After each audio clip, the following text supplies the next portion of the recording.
Yes, দেখো একটা লাল রঙের টকটকে শাড়ি পরে আমি একদম লাল টুকটুকে বউ সেজে নিয়েছি, লাল পরীর মতন সেজে নিয়েছি। কেমন লাগছে আমাকে সেটা তো কমেন্ট করে জানাবেই। তার আগে তোমাদেরকে বলি, এই যে শাড়িটা তোমাদেরকে আমি আগের দিন আনপ্যাক করার সময় দেখিয়েছিলাম, মানে যখন আমি শাড়িটা খুলেছিলাম তখন দেখিয়েছিলাম, আর তোমাদেরকে কথাও দিয়েছিলাম যে শাড়িটা যখন পরবো পরে তোমাদেরকে দেখাবো যে আমাকে কেমন লাগছে।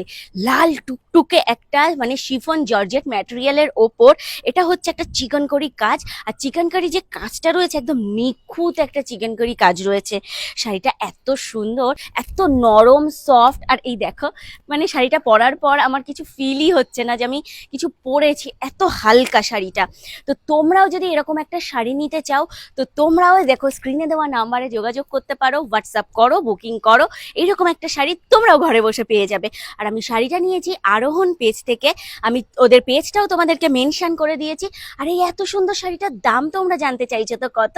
এই এত সুন্দর শাড়িটার দাম হচ্ছে মাত্র অ্যান্ড মাত্র 1850 টাকা। মাত্র 1850 টাকায় এত সুন্দর যদি একটা লাল টুকটুকে শাড়ি তোমরা চাও, তোমরা এক্ষুনি আরোহণ পেজের নাম্বারে যোগাযোগ করো এবং হোয়াটসঅ্যাপ করে বুকিং করে নাও।